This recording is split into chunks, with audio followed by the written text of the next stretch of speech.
श्री राम जानकी विवाह का प्रकरण चल रहा है। बोलो श्री रामचंद्र भगवान की जय। तब विवाह के बाद बेटी की विदाई का समय आता है। तर्ज राधे श्याम में हम आपको सीता जी की विदाई के समय का चित्र आपके सामने प्रस्तुत करने का प्रयास कर रहे हैं। प्रसंग है सीता का विवाह के पश्चात विदाई कार्यक्रम।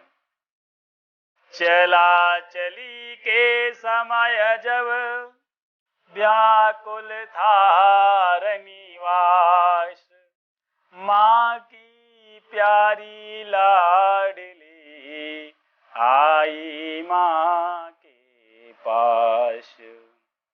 लिपट मात के हृदय से बोली सीता बैन, बिछुड़न वाले नीर से भरे हुए थे नैन।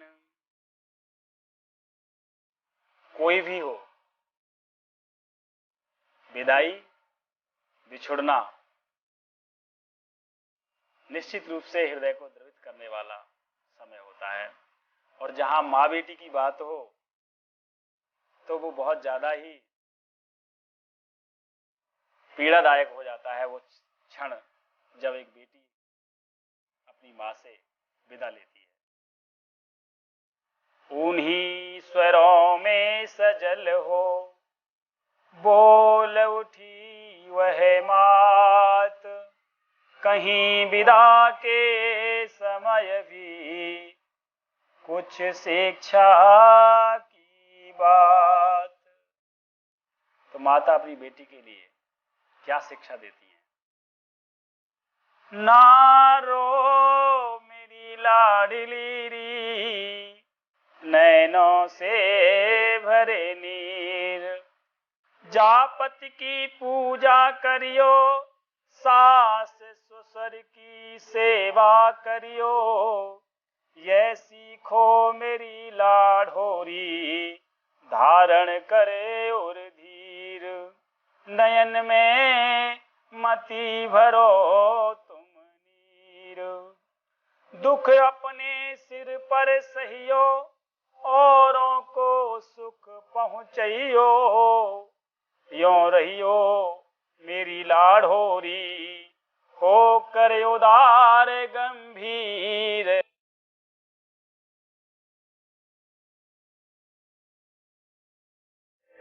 बेटी मते बहो नयन में नीर। माँ बेटी में जिस समय होते थे यह बैन, विदा हेतु आए तभी राघव करुणायन। देख राम की ओर भी द्रवित हो उठी मात, समझ प्राण सम पुत्र सम कही हृदय की बात। सास के लिए अपना जो जमाई होता है वो बेटे से बढ़कर धर्म का बेटा होता है। वैसे ही ससुर के लिए पुत्र वधू बेटी से बढ़कर धर्म की बेटी होती है। ये हमारे प्राचीन ग्रंथों की मान्यता है।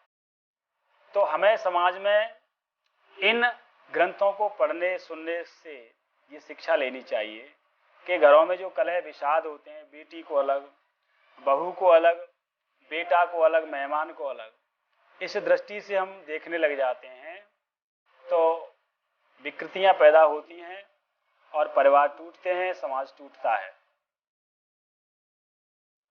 तो हमें इस रामायण से शिक्षा लेना जरूरी है, पढ़ने की बजाय शिक्षा लेना ज्यादा महत्वपूर्ण। आगे किस प्रकार से प्रसंग चलता है तो जानकी की माँ किस प्रकार से अपने पुत्र शम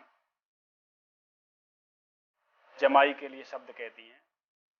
हे रघुनंदन रघुकुल भूषण, रवि कुल में रवि समान बेटा, चिरजीवी हो बलशाली हो यशवान प्रतापवान बेटा।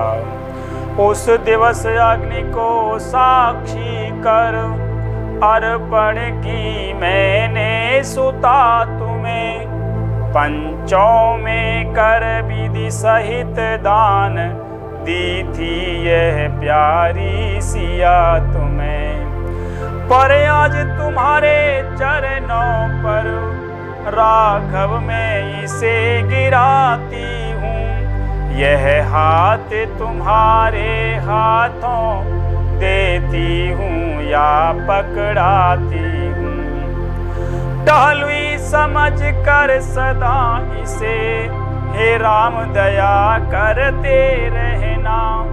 उसके जिसके तुम ही तुम हो अपराध क्षमा करते रहना। बहुत ही करुणा की बात है कि एक बेटी अपने पूरे परिवार को छोड़ कर के जब आपके साथ है तो वही उसके लिए आप ही भगवान हो। सब कुछ माँ बाप भाई बहन, तो हमें उनके लिए वास्तव में बहुत ही प्यार और सम्मान के साथ अपने घर में परिवार में स्थान देना सुनिश्चित कर देना चाहिए। ये उसका अधिकार है। तो उस अधिकार को आप यदि सुरक्षित रखेंगे तो आपके परिवार को स्वर्गमय बनाने की बेटी की बहू की इच्छा ज़्यादा उत्पन्न होगी। यह कह कर रघुवीर को देखा सहित स्नेह। इतने में ही वहाँ पर आए नृपति विदेह। बोले हे रघुवंश मणि हे रघुवंश किशोर। बाहर आही तो गया आज हृदय का चोर। बहु तेरे रूपों में अब तक तुमको है सुखकारी देखा।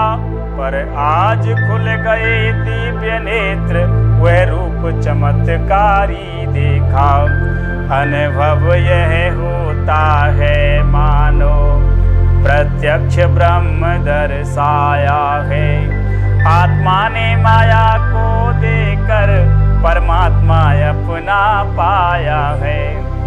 जब तलक ब्रह्म का मनन रहा तब तलक विदेही रहा जनक। पर आज ब्रह्म को सन्मुख पा क्या जाने क्या हो गया जनक। हे नित्य शुद्ध सच्चिदानंद सुख धाम तुम्हारी जय होवे। शंकर मन मानस की मराल श्री राम तुम्हारी जय होवे। देखिए विदेहराज जनक समझ तो रहे थे कि ये बालक दिव्य है, ये कोई सामान्य राजा के पुत्र नहीं है, और इस बात को मन ही मन में उन्होंने छिपा रखा था। लेकिन जब विदा होने का समय आया तो उन्होंने भगवान से अपने मन का भाव प्रकट कर लिया कि राम तुम केवल राजा की लड़की नहीं हो, तुम साक्षात ब्रह्म हो, तुम ही सच्चिदानंद हो।